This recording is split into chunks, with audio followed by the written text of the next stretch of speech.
Lugar na walang batas? Ano ang gagawin mo kung bibigyan ka ng pagkakataon na manirahan dito? Walang sasaway sa'yo at pwede mong gawin ang kahit anumang naisin mo, masama man yan o mabuti. Sasaya ka ba o matatakot? Alam mo bang sa pusod ng disyerto sa Amerika ay mayroong isang syudad na walang batas, walang pamahalaan at walang pakialamanan? Ito ang tinatawag na Slav City o tinaguriang last free place on earth. Bagamat unlimited ang kalayaan dito, ano kaya ang antas ng pamumuhay dito at bakit nga ba walang batas sa lugar na ito? Yan ang ating aalamin sa videong ito.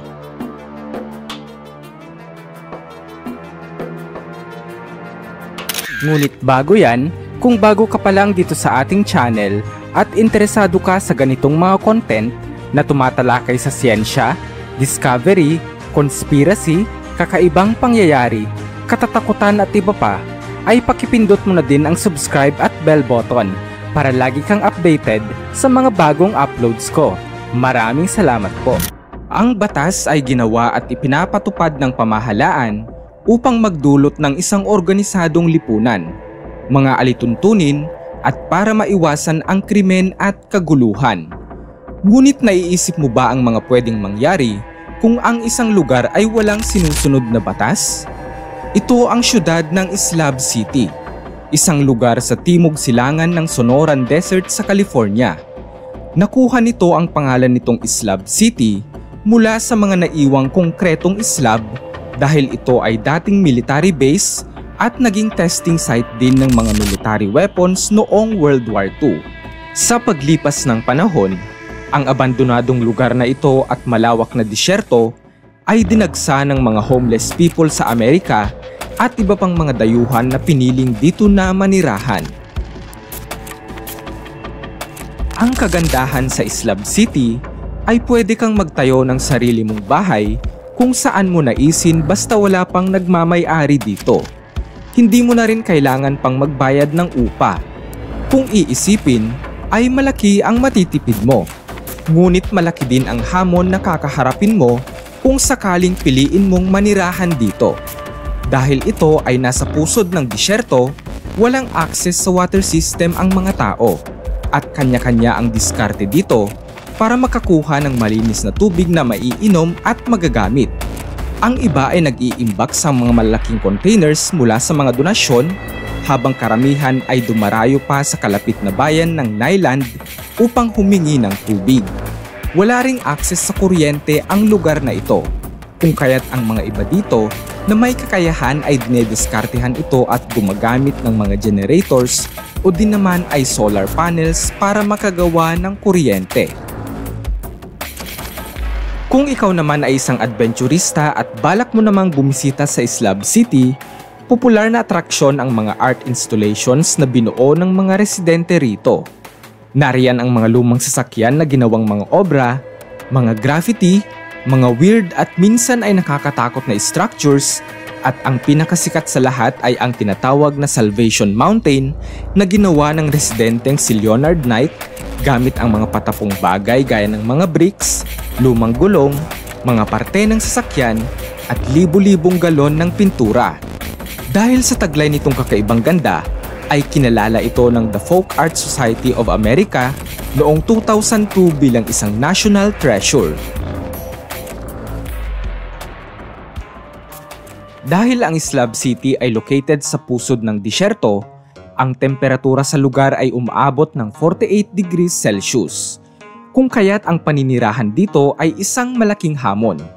Hindi rin angkop ang lupa nito para tamnan ng mga gulay na pwedeng kainin sapagkat ito ay tuyot at kapos sa mapagkukunang tubig para mabuhay. Sa tuwing winter naman, lumulobo ang populasyon ng lugar dahil sa mga taong dumadagsa dito upang iwasan ang lamig. Samot-saring tao kabilang ang mga homeless at mga adventurista ang namamalagi rito tuwing taglamig. Ang iba ay nagtatayo ng kanilang mga tent, temporary house, at ang iba ay sa kanilang mga camper van o mga sasakyan na tutulog. Dahil walang pamahalaan at batas sa lugar na ito, hindi rin maiiwasan ang pagkakaroon ng mga masasamang loob sa Slab City.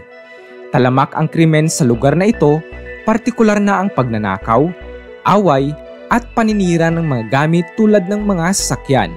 Ito ay dahil walang batas na pinapairal sa lugar na ito, nagagawa ng iba ang kanilang gusto lalong-lalo na sa mga desperadong pagkakataon, kagaya ng gutom at matinding pangangailangan.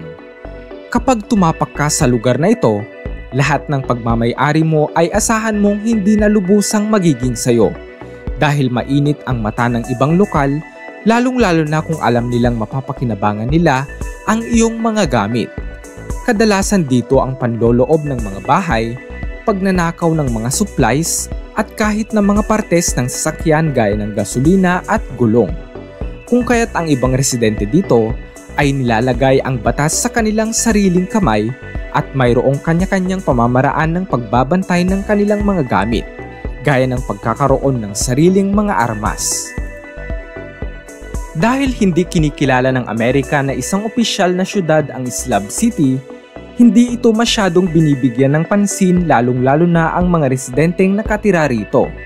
Walang assistance na natatanggap o benepisyong natatanggap. Hindi rin pinapakialaman ng pulis ang lugar, kung kaya't kahit tumawag ka para sumaklolo, ay malaki ang tsansa na hindi ka rerespondehan dito. Dahil dito, umaasa na lang ang mga nakatira sa kanilang sarili at ilang mga donasyon na kanilang natatanggap sa mangilang-ilang bumibisita sa Slab City.